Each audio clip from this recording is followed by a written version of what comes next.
Well hello everyone. यहाँ पे आज हम क्या बात करने वाले हैं? आज हम मिले हैं किससे? AIR 35 सीए दीप शाह। ऑल इंडिया रैंक आया है सीए फाइनल एग्जामिनेशन में। भाई सबसे पहले तो मैनी मैनी कॉन्ग्रेचुलेशंस दीप, आपको और आपके पेरेंट्स को। उससे भी पहले दीप्ति बेन शाह एंड भाविन जी शाह को मैनी मैनी कॉन्ग्रेचुलेशंस यहाँ पे AIR 35 के लिए। यहाँ पे कैसा कैसा लग रहा है दीप आपको अभी? First of all thank you ma'am. Hmm. Ma'am अभी जो फीलिंग है एआईआर आने के बाद, मतलब पहले तो सीए बनने के बाद और फिर ऑल इंडिया रैंक, तो पेरेंट्स को भी जो प्राउड हो रहा है, मतलब सभी पूछ रहे हैं कि आपका लड़का मतलब अहमदाबाद में मैं सेकंड पोजीशन पे हूँ अभी। तो ओके। सेकंड रैंक आया मेरा पूरे अहमदाबाद में। हाँ। तो हाँ। न्यूज़पेपर और वो सब में भी इंटरव्यूज आए हैं, तो वो मतलब पेरेंट्स के लिए प्राउड मोमेंट है और मेरे लिए भी प्राउड मोमेंट है। बहुत बहुत बढ़िया, बिल्कुल ऑफिस वगैरह में भी बढ़िया एकदम। कैसा लग रहा हाँ, है आपको? ऑफिस क्या में भी क्या लाइफ सेलिब्रेशन। आपकी चेंज हुई ऑफिस फैमिली में सब जगह? हाँ, मतलब अलग ट्रीटमेंट मिल रही है मुझे, क्योंकि ऑफिस में भी मेरा 5 साल बाद पहली बार रैंक आया है।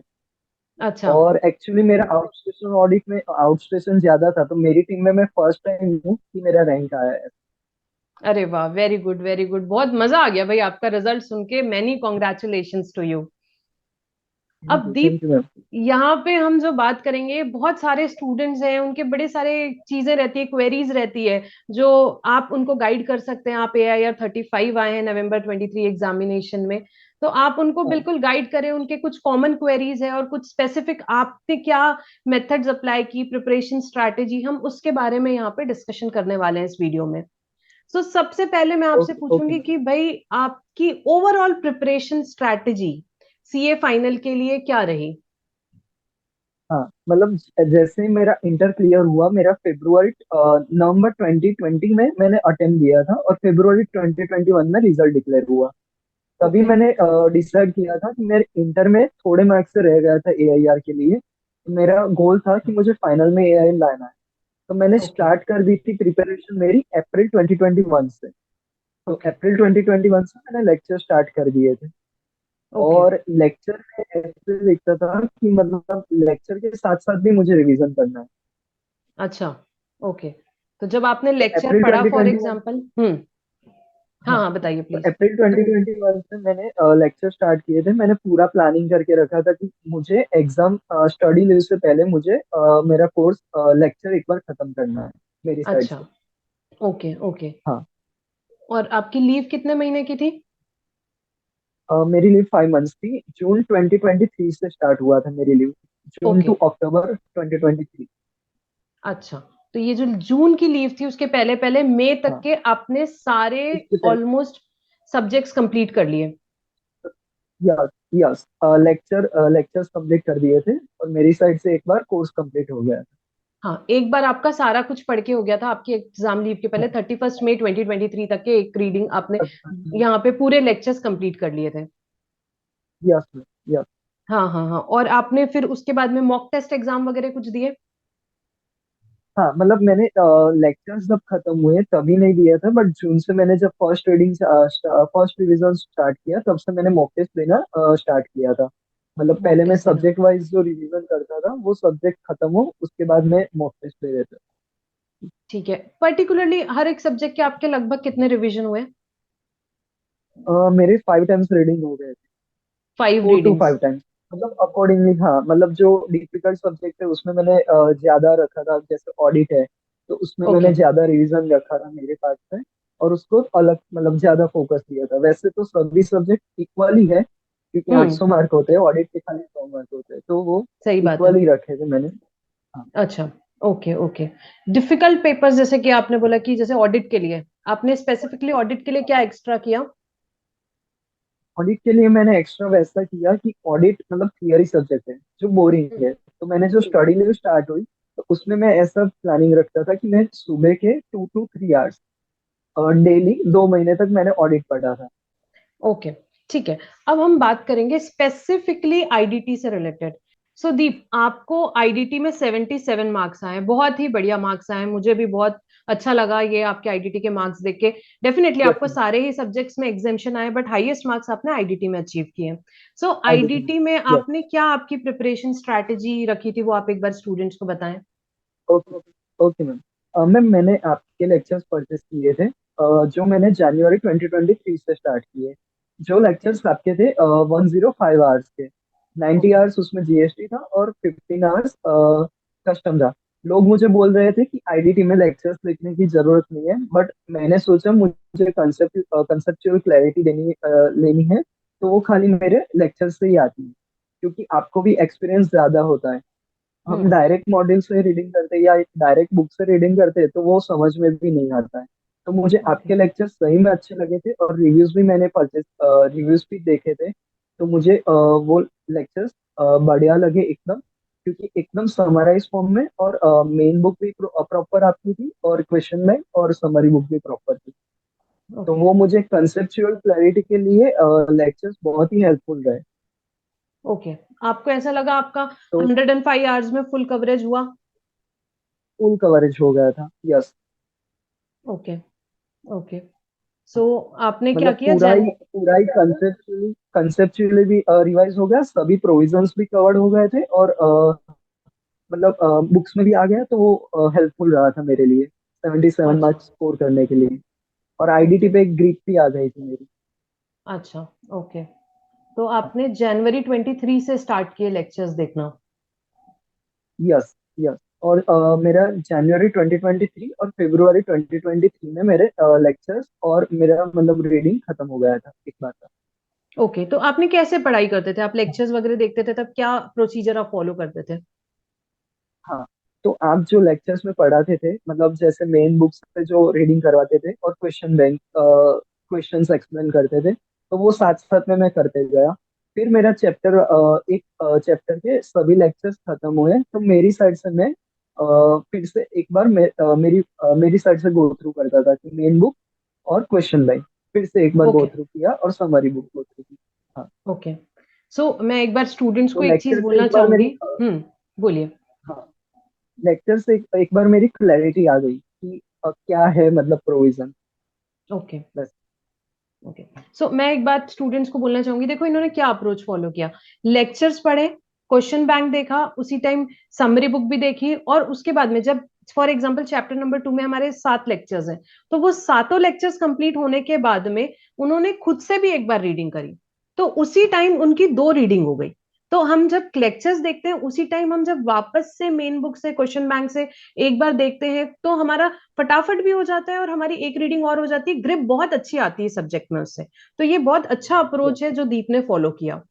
सो जनवरी और यस। फेब्रवरी 23 में, नवंबर 23 इन्हें अपीयर करना था, जैन और फेब 23 में इनकी आप समझ लीजिए दो रीडिंग्स वहीं पे कंप्लीट हो गई, यस। है ना। फिर उसके बाद आपने वापस से क्या किया, आईडीटी कब रिवाइज किया दीप। फिर मैंने फर्स्ट रिवीजन मैंने स्टार्ट किया जब जून 2023 में मैंने सभी सब्जेक्ट रिवाइज करने चालू किए। तो मैंने ओके। जुलाई 2023 में मैंने आईडीटी का फिर से रिवीजन लेक्चर्स, फिर main book, summary book and question bank मैंने फिर से रिवाइज किए। पहले रिवीजन ओके। लेक्चर देखे, क्योंकि जनवरी फरवरी के बाद में मैं पहली बार आईडीटी कर रहा था, तो पहले ओके। मैंने यूट्यूब पे से आपके रिवीजन लेक्चर देखे। तो उससे ओके। मेरी क्लैरिटी और मुझे रिकॉल हुआ थोड़ा, मतलब ओके। वो हेल्पफुल रहा कि रिकॉल करने में। ओके। मैंने स्टार्ट की main book, summary book and question bank अच्छा। ओके। मेरी साइड से। हाँ। तो आपको और कितने फिर दिन तभी लगे मैंने दीप। 15 डेज 15 डेज में आपने पूरा रिवीजन आईटीटी का जुलाई में पूरा वापस किया, 100%। जिसमें हाँ। आपने हाँ। हंड्रेड हाँ। परसेंट वापस सब कुछ पढ़ा, मेन बुक से, क्वेश्चन बैंक से सब एंड कुछ। समरी बुक से। हाँ। हाँ। और तभी मैंने ओके। मेरा मटेरियल कंबाइन कर दिया था कि मुझे एग्जाम्सन जैसे चैप्टर है कि जिसमें हम्म। मुझे पूरा प्रोविजन लिखने की जरूरत नहीं है, मुझे लिखना है कि ये एग्जाम है कि टैक्सेबल है। तो करेक्ट। मैंने समरी बुक रेफर की थी, क्योंकि वो ओके। अगले दिन एग्जाम के अगले दिन मेन बुक रेफर करने भी डिफिकल्ट है, क्योंकि हाँ करेक्ट। एग्जाम्सन जैसा चैप्टर बहुत ही लेंथी है। बहुत तो लेंदी उसमें चैप्टर है। मैंने समरी बुक रेफर की। हाँ। ओके। तो मैंने मेरी नोट्स भी बना दी कि मुझे इस चैप्टर में मुझे रिवीजन समरी नोट्स रिफर करनी है कि मेन बुक रिफर करनी है, वैसे ओके। करके। और अमेजिंग। क्वेश्चन बैंक में भी मैंने एक कैटेगरी के क्वेश्चन हाईलाइट कर दिए थे, और ओके। एमसीक्यूज भी। ओके, तो ये आपने जुलाई में किया। तो जुलाई में किया। दीप ने क्या और फिर स्ट्रैटेजी फॉलो की? Planning, planning is the most important thing. उनको एक नेक्स्ट रिवीजन में क्या करना है और एग्जाम डे रिवीजन में उस दिन क्या पढ़ना है। हम एग्जाम के दिन नहीं सोच सकते कि हमको क्या पढ़ना है, वो हमारा पहले से प्रिपेयर होना चाहिए मटेरियल। जो उन्होंने किया कि भाई मेरे को कौन से चैप्टर समरी बुक से देखने हैं एग्जाम के दिन, या नेक्स्ट रिवीजन में कौन कौन से क्वेश्चंस देखने हैं, वो उन्होंने मार्क करके रखे। और कौन से चैप्टर्स मुझे ऐसा लगता है कि मेन बुक से देखने हैं, जो इंपॉर्टेंट चैप्टर्स हैं, या जो उन्हें लगता है कि वो लैंग्वेज देखनी है मेन बुक से, तो वो उन्होंने मेन बुक से मार्क किया। तो ऐसे उन्होंने उसी टाइम अपनी प्रिपरेशन प्लानिंग कर ली कि भाई मेरे को एग्जाम के टाइम पे या नेक्स्ट रिवीजन और एग्जाम के डे रिवीजन, एग्जाम डे का उनका तैयार हो गया मटेरियल कि भाई मेरे को एग्जाम के दिन में कहाँ से क्या पढ़ना है। ये बहुत बहुत इंपॉर्टेंट होता है। एग्जाम के दिन हमें इधर उधर जंप नहीं करना है, हमको यहाँ पे बिल्कुल हमारा रेडी होना चाहिए कि भाई हमको एग्जाम के दिन क्या करना है, क्या पढ़ना है। ये सारे ही सब्जेक्ट्स पे अप्लाई होता है, नॉट ओनली इन आईडीटी। ये आईडीटी की हम बात करें, ये सारे ही सब्जेक्ट्स पे अप्लाई होता है कि हमको एग्जाम के दिन क्या मटेरियल पढ़ना है, वो हमारा प्रिपेयर्ड होना चाहिए। लास्ट मोमेंट पे नहीं वो चीज हमें निकालनी है। बिल्कुल। तो ये जुलाई में आपने बिल्कुल रेडी कर लिए कौन से क्वेश्चंस देखने हैं क्वेश्चन बैंक से, हाँ, समरी बुक से कौन से चैप्टर yes। रिवाइज करने हैं अगली बार, और मेन बुक से कौन से चैप्टर रिवाइज करने हैं। ये जुलाई 23 में तो आपने ये मैंने, किया। हाँ, तो मैंने जुलाई 2023 में जब मैंने 14 डेज या 15 डेज जो मेरे गए थे ये रीडिंग में, फिर मैंने 2 दिन एक्स्ट्रा लिए। और मैंने जो ओके। मेरा कंबाइंड जो मटेरियल था, जो मैंने लिख के रखा था कि मुझे ये क्वेश्चन सॉल्व करने हैं और इस चैप्टर में मुझे ये कंसेप्ट में से पढ़ना है, तो वो मैंने फिर से रिवाइज कर दिया। और फिर अच्छा, एक वेरी मॉक गुड। टेस्ट दे दी मैंने। Very good. हाँ, तो जुलाई तो में मेरा ये फोर्थ उन्होंने फोर्थ लगभग टर्म 14 डेज रीडिंग चल रहा में, 14 है। हाँ, में 14 डेज।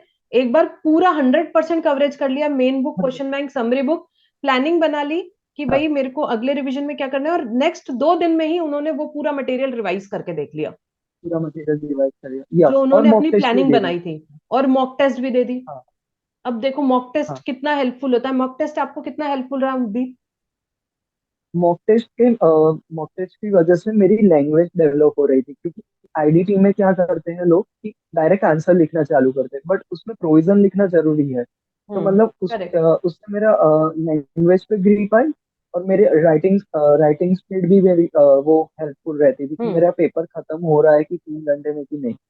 टाइम मैनेजमेंट आपने उस टाइम पे असेस कर लिया कि भाई मेरा पेपर कंप्लीट हो रहा है कि नहीं। सो यस, देखो बहुत इंपॉर्टेंट है यस। मॉक टेस्ट के जैसे एडवांटेज दीप को मिले, हमें भी ये चीज सीखनी चाहिए भाई। मॉक टेस्ट उन्होंने, एक तो रिवीजन हो जाता है मॉक टेस्ट के कारण हमारा। सेकेंड चीज, टाइम मैनेजमेंट बहुत अच्छा समझ में आ जाता है कि भाई हम पेपर कंप्लीट कर पा रहे हैं या नहीं कर पा रहे हैं यहाँ पे। और थर्ड चीज, हमारी जो हम लिखा राइटिंग प्रैक्टिस, लीगल प्रोविजंस हम कैसे लिख पा रहे हैं, प्रेजेंट कर पा रहे हैं, वेरी इंपॉर्टेंट। देखो 77 मार्क्स लेके आए अगर दीप, तो उसके पीछे की स्ट्रैटेजी है, ऐसे ही नहीं आते, बहुत मेहनत लगी है। तो उन्होंने मेहनत में हर एक चीज को इंपॉर्टेंस दिया, टाइम मैनेजमेंट, देन उसके राइटिंग, उनका जो राइटिंग कैसे होना चाहिए लीगल प्रोविजंस पे, लैंग्वेज पे होल्ड, वो सब चीजें पेपर में आपकी रिफ्लेक्ट होती है। तो उसके लिए मॉक टेस्ट भी डेफिनेटली हेल्पफुल रहते हैं, जैसे कि दीप ने बताया जुलाई में एक उन्होंने मॉक टेस्ट दिया। तो इस टाइम तक और आपकी मैम आपकी फोर्थ रीडिंग क्वेश्चन हो बैंक गई। में भी, हम्म। यस, और क्वेश्चन हम्म। बैंक में भी आपने बाइफरगेट करके रखा है कि कैसे आंसर प्रेजेंट करना है, कि पहले लीगल प्रोविजन आ गया, हम्म। फिर केस के रिलेटेड डिस्कशन आ गया, और लास्ट में लिखना है मुझे मेरा जजमेंट देना है कि क्या कंक्लूजन, वो करेक्ट। एग्जाम डे के हम्म। कंक्लूजन देना है। हम्म। तो वो भी आपने बाइफरगेट करके रखा है, तो वो भी क्वेश्चन बैंक भी हेल्पफुल रही थी। प्लस लेक्चर्स में भी आपने वो एक्सप्लेन किया है कि कैसे आंसर प्रेजेंट करने हैं। हम्म। हाँ, तो ये चीजें बहुत इंपॉर्टेंट होती है, हमें मार्क्स अच्छे स्कोर कर रहे हैं तो हमारा प्रेजेंटेशन भी इक्वली इंपॉर्टेंट है। लैंग्वेज एंड टाइम मैनेजमेंट जैसे कि दीप ने बताया, ये सारी चीजों पे हमें फोकस यस। करना ही चाहिए, है ना। हाँ, ये एक ठीक है। तो ये अभी आपने जुलाई में एक मॉक टेस्ट लिखा, इसके बाद फिर आपने हाँ, आईडीटी, हाँ। मतलब हम यहाँ तक बात करें तो हमारी 4 रीडिंग्स हो गई। जैन फेब में हमारी दो 4 रीडिंग रीडिंग हो हो गई। गई, जुलाई में हमारी दो हाँ, रीडिंग्स हो गई। ठीक है, चार यस, रीडिंग्स हो गई। यस। इसके बाद फिर आपने कब लिया आईडीटी, हाँ, वापस पढ़ा इसके कब? बाद मेरा प्लानिंग था कि मैं अक्टूबर 2023 में, जब एग्जाम से एक महीने के पहले, ओके। एग्जाम से एक महीने पहले मेरा प्लानिंग था अक्टूबर में, तो मैं अच्छा। जुलाई से अक्टूबर का gap नहीं रख पाता। तो मैंने ऐसा प्लानिंग किया था कि जो अदर सब्जेक्ट में पढूं, तो साथ साथ में आईडीटी के रिवीजन लेक्चर में सुनता था। तो अच्छा। उससे मेरा कंसेप्ट रिवाइज हो रहा था जुलाई से अक्टूबर के बीच में, तो मैं ओके। आईडीटी से कनेक्टेड रहूँ। हाँ। ओके। फिर तो मैंने आपने स्टार्ट छोड़ा नहीं किया सब्जेक्ट को, अक्टूबर ट्वेंटी आपने ट्वेंटी रिवीजन वीडियोस, आपने रिवीजन वीडियोस, आप जो मेरे यूट्यूब में रिवीजन वीडियोस है वही ना?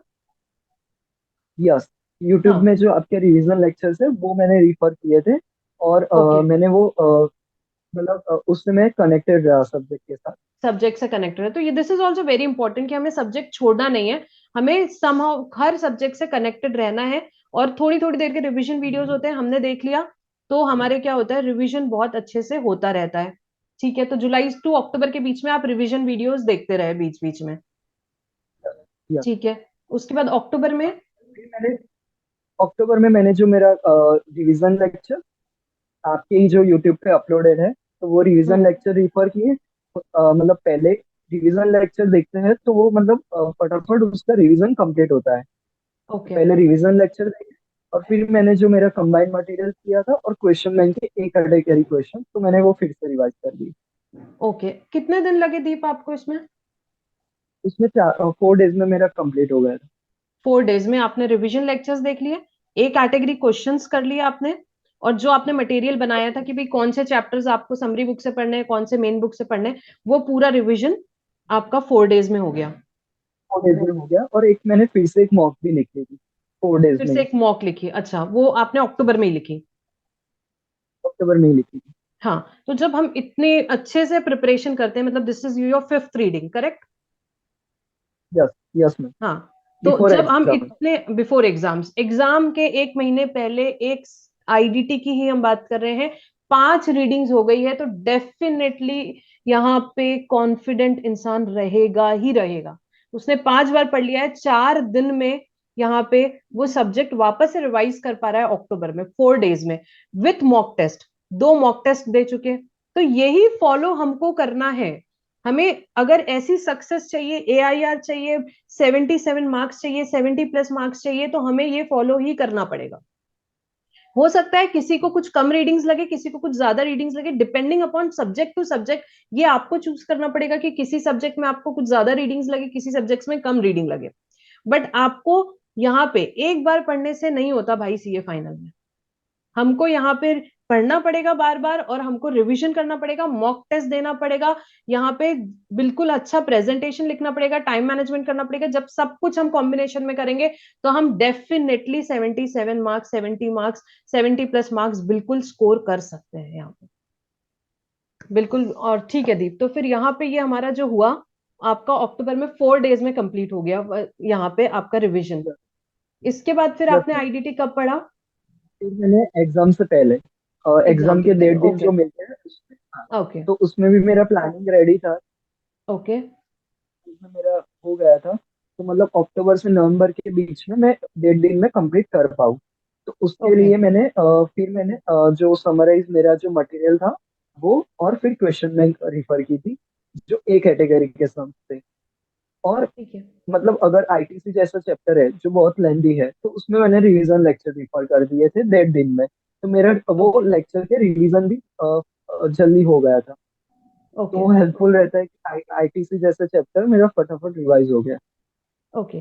तो आईटीसी जैसे चैप्टर्स आपने रिवीजन वीडियोस देख लिए, और फिर जो आपने मटेरियल बनाया था, मतलब कि आपको किस में समरी बुक रेफर करना है, किस में मेन बुक रेफर करना है, और कौन से एक कैटेगरी क्वेश्चन है, उसी कॉम्बिनेशन में आपने 1.5 दिन में रिवीजन किया, मेन हाँ बुक, हाँ समरी हाँ। बुक एंड क्वेश्चन बैंक का। तो ये यस बहुत यस। इंपॉर्टेंट है कि इन्होंने प्लानिंग करके रखी थी, तभी 1.5 दिन में ये 100% रिवीजन कर पाए, यस। अदरवाइज ये नहीं कर पाते। यहाँ पे बहुत ही इंपॉर्टेंट होता है कि हमारी ये प्लानिंग होनी बहुत जरूरी है कि हमें 1.5 दिन में क्या क्या रिवाइज करना है, कैसे कैसे करना है। और यहाँ पे उनकी ये 6th टाइम वो पढ़ रहे थे, तो डेफिनेटली आपको कॉन्फिडेंस कितना था दीप? मतलब मेरा श्योर था कि मुझे पहले से ही मेरा डिसाइडेड था कि मुझे आईआईटी में 80+ मार्क्स स्कोर करना है, क्योंकि okay. IIT is a scoring subject in group 2। हम्म। हम्म। क्योंकि एसएमपी हमारे मतलब नवंबर 2023 का एसएमपी था, और हम्म। डीटी था, तो उसमें स्कोर करना थोड़ा डिफिकल्ट है। तो मेरा मतलब रैंक के लिए भी, और मेरा स्कोर थोड़ा हाई रखना था मुझे, तो मेरा वो ओके। आईडीटी स्ट्रॉन्ग रखना था मुझे। 80+ मुझे स्कोर करना ही है उसमें। ओके, तो आपने प्लान किया था कि मुझे 80 अराउंड हाँ, उसमें मार्क्स लेकर के आने, yes, एंड क्लोजली आपने उतने लेकर भी आ गए 77। ट्रेमेंडस प्लानिंग थी आपकी, बहुत अच्छे तरीके से आपने प्लान किया, उसको एग्जीक्यूट किया, तो डेफिनेटली आपको सक्सेस जो मिली है वो पूरी पूरी 100% आपने उस पर इतनी मेहनत करी है। क्या सारे सब्जेक्ट्स में आपने दीप yes, ऐसे ही किए थे, मल्टीपल रिविजन जो स्ट्रैटेजी हमने आईडीटी में yes, डिस्कस की, क्या सारे सब्जेक्ट्स में यस, आपने मैं ऐसे ही पहले किया लेक्चर्स था? देखता था। ओके। यस, पहले लेक्चर्स देखता था और फिर लेक्चर वाइज मैंने रिवीजन करता गया। और फिर मैंने ओके। जून जुलाई में जो मैंने फर्स्ट रीडिंग स्टार्ट किया, तो उसमें मैंने स्टार्ट साथ साथ में ऐसे प्लानिंग रखा था। ओके, तो सिमिलर इन्होंने जैसे कि यहाँ पे आईडीटी में रखा कि भाई जैन फेब में 1 टाइम 2 टाइम्स रीडिंग हो गई, जुलाई में फिर 2 टाइम्स रीडिंग हो गई, फिर अक्टूबर में एक रीडिंग हो गई, और उसके बाद एग्जाम के दिन जो इनकी रीडिंग हो गई, और इनका मटेरियल प्रिपेयर्ड था हर एक रीडिंग के लिए। तो वैसा ही सेम टू सेम इन्होंने हर सब्जेक्ट में रेप्लीकेट किया, करेक्ट? और हर यस, सब्जेक्ट में ही यस, तभी इनको आप देखिए बेटा, यहाँ पे 60+ मार्क्स लाना किसको बोलते हैं, और एआईआर आना, सीए फाइनल क्लियर करना ही किसको बोलते हैं यहाँ पे, और उसमें भी एआईआर आना with all subject exemptions, her subject में इनको एग्जेम्पशन है, वो तभी पॉसिबल है। फर्स्ट रीडिंग में आप सोचो कि ऐसा पॉसिबल है, नहीं। ये श्योर शॉर्ट गेम है, अगर आपने इतनी रीडिंग करी है, इतनी अच्छी मेटिकुलस प्लानिंग करी है, तो आपको इतने अच्छे रिजल्ट्स मिलने ही मिलने हैं। एमसीक्यू के लिए आप स्टूडेंट्स को क्या बोलोगे कि एमसीक्यू कैसे सॉल्व करने चाहिए? एमसीक्यू के लिए सही में एमसीक्यू आईसीए हर बार नया बनाती है, और उसमें correct. ICA conceptual clarity check करती है हमारी। तो उसके लिए ओके। लेक्चर्स एक बार दो कि लेक्चर्स देखने ही पड़े, क्योंकि हम डायरेक्ट रीडिंग करने चाहेंगे तो हम खाली वो मतलब उसमें क्लैरिटी नहीं आएगी उसमें हमें। करेक्ट, तो मतलब लेक्चर से कंसेप्चुअल क्लैरिटी। क्लैरिटी हाँ, is the key. Conceptual clarity, conceptual clarity वो लेक्चर से ही आ सकती है एक बार। मैं वही स्टूडेंट्स को बार बार बोलती हूँ, बेटा बहुत सारे एमसीक्यू हाँ, सॉल्व करने से कुछ नहीं होगा। कंसेप्चुअल क्लैरिटी लाओ, इंस्टीट्यूट हमेशा नए एमसीक्यू लेकर के आएगी। तो वो एमसीक्यू अगर आपको सॉल्व करने हैं, तो कंसेप्चुअल क्लैरिटी आ गई तो कोई टेंशन की बात ही नहीं है। आपके पास कैसा भी डिफिकल्ट टू डिफिकल्ट एमसीक्यू आए, आप सॉल्व कर ही लोगे। यस, तो एमसीक्यू के लिए कुछ अलग से प्रिपरेशन नहीं करनी होती, कंसेप्चुअल क्लैरिटी पे ही सबसे ज्यादा ध्यान देना होता है, वो आपके क्लियर होनी चाहिए। आप देखो दीप ने जब फर्स्ट टाइम पढ़ा, उसने लेक्चर सुने, उसी टाइम वो main book, question bank, summary book देख रहा है, उसके बाद भी वो चैप्टर खुद से उसी टाइम एक बार और पढ़ रहा है। क्यों? क्योंकि ग्रिप आए, कंसेप्चुअल क्लैरिटी ज्यादा से ज्यादा आए। सो ये हमारा फोकस होना चाहिए, इस तरीके से हमें बिल्कुल करना चाहिए। तो ये आईडीटी के लिए उन्होंने स्ट्रैटेजी बनाई, जो कि बहुत ही बढ़िया। देखो आप, रिजल्ट मिला उसका 77। हमको भी इसी तरीके से प्लानिंग करके, हमको भी बिल्कुल ऐसे ही रिजल्ट्स मिलने चाहिए, और सारे सब्जेक्ट्स में ही हमको प्लानिंग करनी चाहिए इसी तरीके से, और इसी तरीके से हमको ट्राई करना चाहिए हमको कि 60+ हमें आना चाहिए। और आईडीटी तो भाई बिल्कुल स्कोरिंग सब्जेक्ट है ही, हर बार बच्चों को बहुत अच्छे मार्क्स इसमें आते हैं। तो बिल्कुल आप इसमें टारगेट कर सकते हैं मिनिमम एग्जामेशन 70-80 मार्क्स भी आप इसमें बिल्कुल टारगेट कर सकते हो, और आते ही है। आप देख सकते हो, जिन्होंने यहाँ पे आपके सामने एग्जाम्पल है, अभी नवंबर 23 में इतना बढ़िया मार्क्स लेके आए। तो आपको इसी तरीके से प्लानिंग करनी ही रहेगी आईडीटी की और बाकी सारे सब्जेक्ट्स की, तो आपको डेफिनेटली सक्सेस मिलेगी ही मिलेगी। सो दीप, मुझको एक चीज और बताओ, आपने जैसे कि आईडीटी की हम बात कर रहे हैं, सो आपने एक ही नोट्स पे मतलब यहाँ पे स्टिक किया था, main book, question bank, summary book जो है, या आपने और भी कोई रेफर किए थे नोट्स? मैंने एक ही मटेरियल रेफर किया था, जो आपका मटेरियल मैंने परचेस किया था। उसमें मैंने okay. Main book, question book और समरी बुक, जिसमें सभी कवर्ड था, क्योंकि ओके। प्रोविजंस आ गए थे मेन बुक में। समरी बुक में वो रिवीजन के लिए हेल्पफुल रहे, और क्वेश्चन बैंक ओके। में आरटीपी एमटीपी पास्ट क्वेश्चन सभी कवर्ड था। तो मैंने ओके, एक ही मटेरियल फॉलो किया था। एक ही आपने कॉम्बिनेशन में मेन बुक, क्वेश्चन हाँ, बैंक, समरी बुक किया था, और आपने कोई हाँ, और दूसरा मटेरियल नहीं रेफर किया था? और आईसीए के जो केस स्टडीज के जो एमसीक्यूज थे, वो भी आपके मटेरियल में कवर्ड था। क्वेश्चन बैंक में एमसीक्यूज भी है, तो वो भी मैंने मतलब आपकी बुक ही रेफर की थी उसमें। टोटली आपने मेरी क्योंकि बुक एक रेफर ही की थी? मटेरियल रेफर करना चाहिए, दो तीन मटेरियल रेफर करने में हम भी कंफ्यूज हो जाते हैं। तो उससे हाँ। अच्छा, और हमारा टाइमिंग भी ज्यादा जाता है, और कुछ मतलब रिपीटेटिव करने का कुछ सेंस नहीं है, इसलिए। तो ये मैं स्टूडेंट्स को बोलना चाहूंगी, ये बहुत सारे स्टूडेंट्स जो गलती करते हैं, बेटा अलग अलग नहीं करना है। आप जिस भी फैकल्टी का मटेरियल उठा रहे हो, आपको सिर्फ वो ही पढ़ना है। Main book, question bank, summary book, पूरा आपको क्या करना है, वहीं से स्टिक करना है। आप ऐसे अलग अलग बहुत सारे आपने अगर, क्योंकि अगर आपने लिए तो आप बहुत कंफ्यूज हो जाओगे और टाइम वेस्ट हो जाएगा, और टाइम कितना बड़ा कंस्ट्रेंट है आपसे ज्यादा अच्छा कौन जानता है। अपने लिए टाइम बहुत क्रूशियल है, तो आप इफेक्टिवली मैनेज करो अपने टाइम को। अगर हमने हमारे टाइम को बहुत अच्छे से मैनेज किया तो हम बहुत अच्छे रिजल्ट्स ला सकते हैं। और वही हमने कंफ्यूजन में इधर उधर करते रहे तो फिर कोई मतलब नहीं है। सो इसलिए हमको जिस भी नोट्स को, मैं ये नहीं बोल रही हूँ मेरे नोट्स, आप जिसके भी नोट्स उठाओ, सबसे अच्छे आप यहाँ पे कॉम्प्रिहेंसिव नोट्स उठाओ, ऐसा क्वेश्चन बैंक उठाओ जिसमें सारे क्वेश्चंस कवर्ड हो, और आप stick to that till end. तो अलग अलग जगह हमें जा करके कंफ्यूज नहीं होना है अलग अलग नोट्स पे, आप एक ही जगह पे स्टिक करो टिल एग्जाम्स। एक ये बात हो गई। और दीप, आप क्या बोलना चाहोगे आईडीटी? लेक्चर्स में मैम पहले तो मेरी कंसेप्चुअल क्लैरिटी जो एकदम हम्म। मतलब प्रॉपर आई थी मेरी, और आईडीटी हम्म। जैसा सब्जेक्ट जो हमें प्रैक्टिकल लाइफ में भी काम आता है।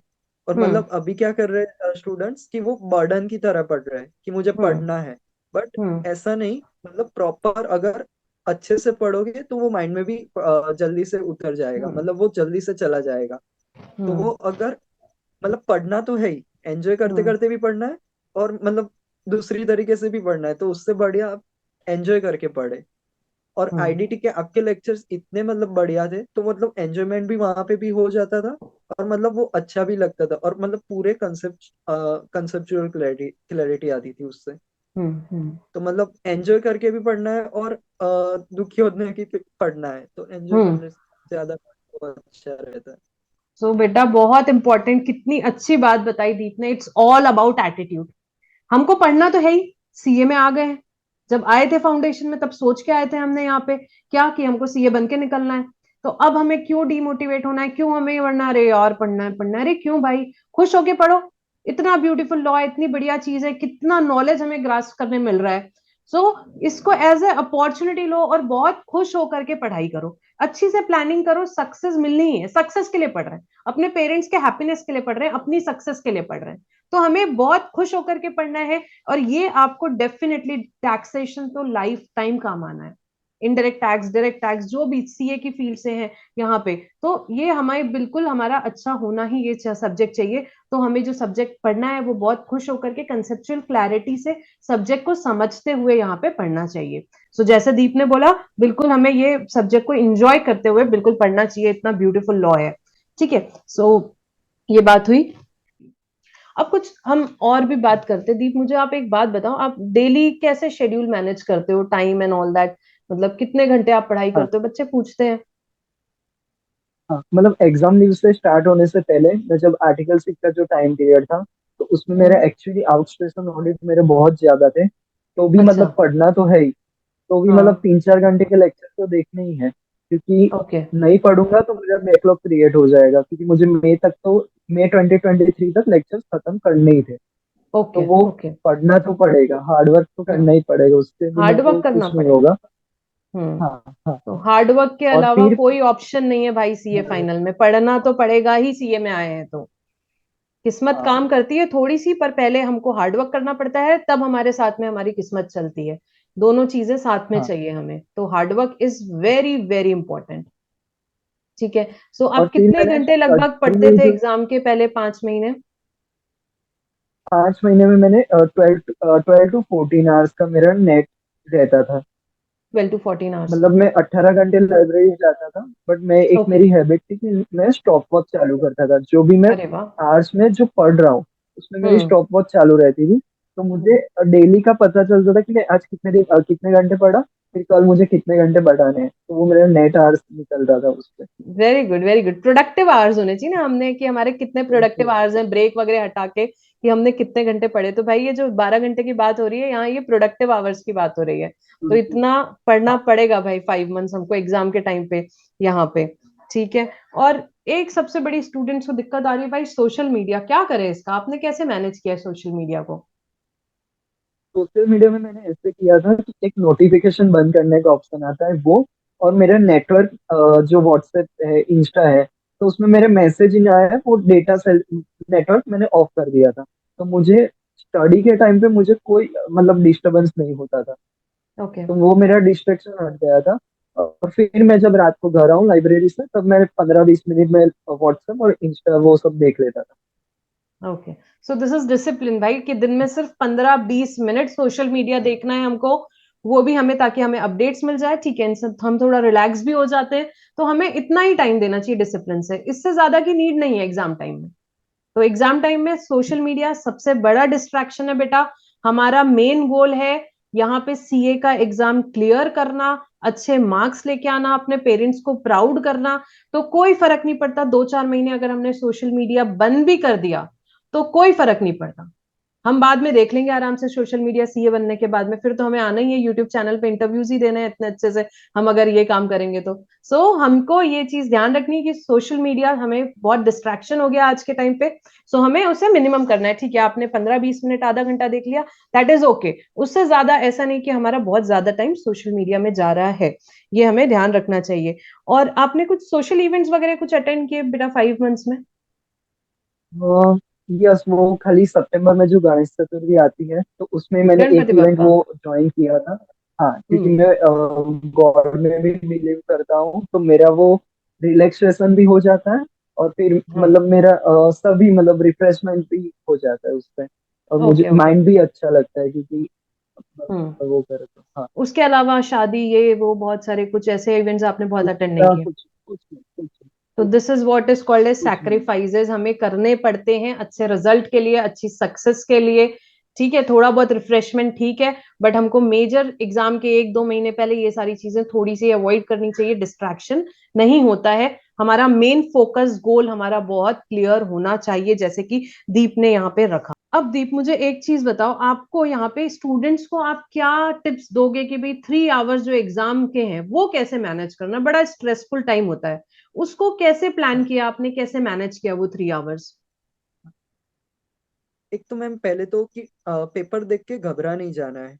मतलब ओके। आधे लोग ऐसा करते हैं कि भूल से अगर एक क्वेश्चन, पहला पहला क्वेश्चन देख लिया जो डिफिकल्ट हम्म है, तो पूरा हम्म मतलब घबरा जाता है। बट ऐसा नहीं हम्म होता, ऐसे 40 मार्क्स का तो इजी रखती ही है।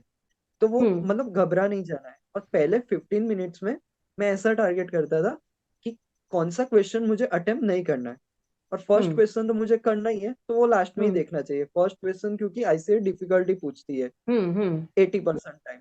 तो यस यस। उससे अच्छा हम हाँ, वो वन क्वेश्चन डिसाइड कर ले कि मुझे कौन सा क्वेश्चन अटेम्प्ट नहीं करना है, वो 15 मिनट्स में डिसाइड हो जाना चाहिए। और हम्म 15 मिनट्स में अगर टाइम बचा, तो हमें कोई एक क्वेश्चन जो हमें पहले अटेम्प्ट करना है उसमें हमें सॉल्व करते जाना चाहिए वो 15 मिनट्स में।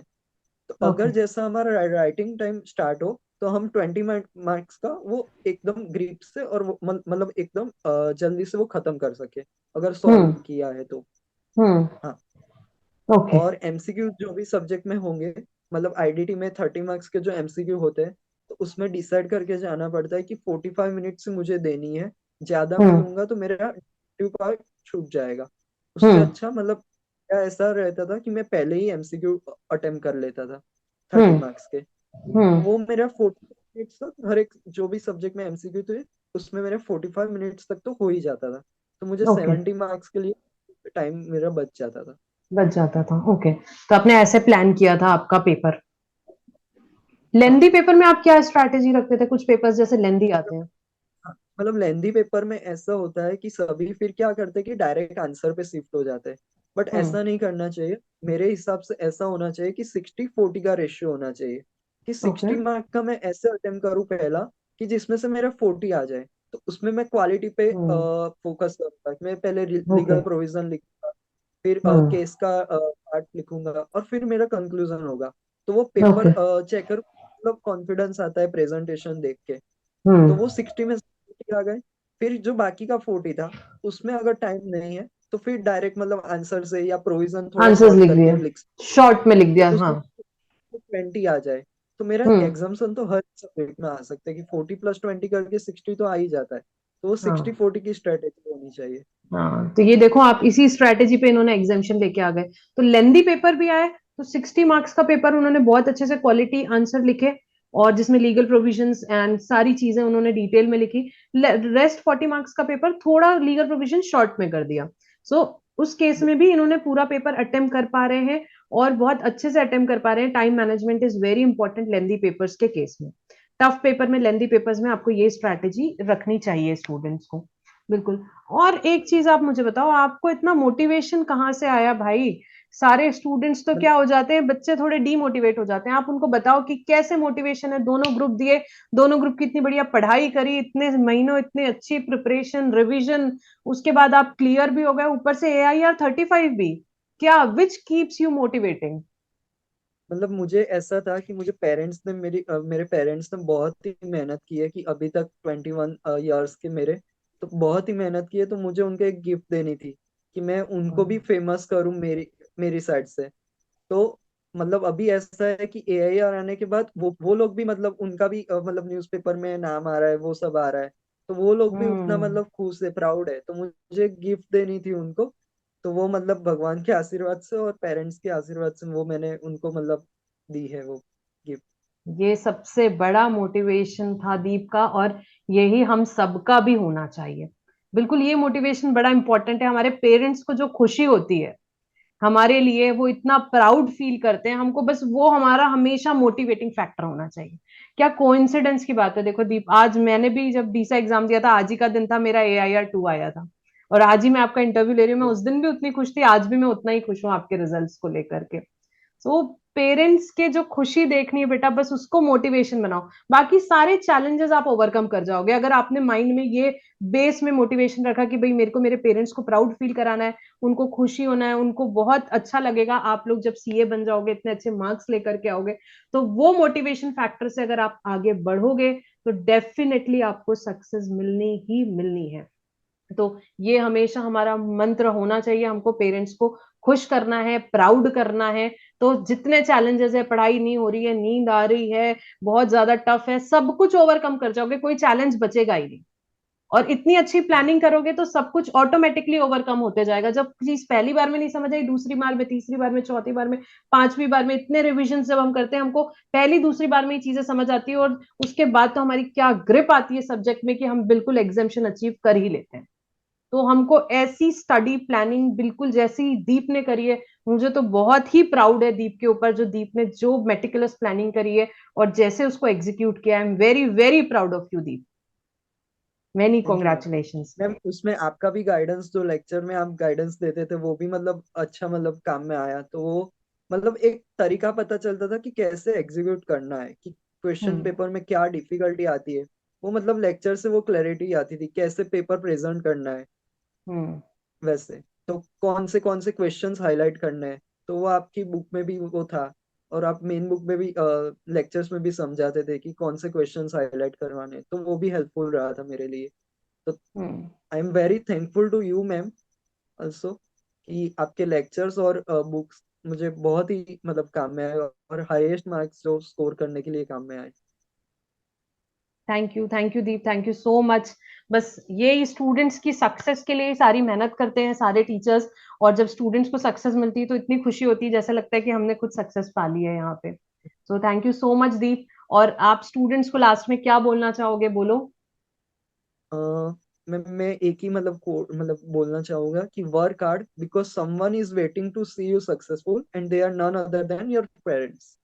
Yes, this is what is the motivating factor of Deep, और ये सभी हमारा भी मोटिवेशन फैक्टर होना चाहिए। और बिल्कुल all the best to all of you जो यहाँ पे May 24 November 24 में अपियर हो रहे हैं। दीप की स्ट्रैटेजीज आप लोग फॉलो करें, और आप बिल्कुल सक्सेस यहाँ पर बिल्कुल लेकर के आ सकते हैं। And again many congratulation to you Deep, मेरे साइड से और पूरी यूट्यूब फैमिली के साइड से आपको many thank you. Congratulation. Thank thank you you ma'am. So. Thank you. Thank you Deep, thank you.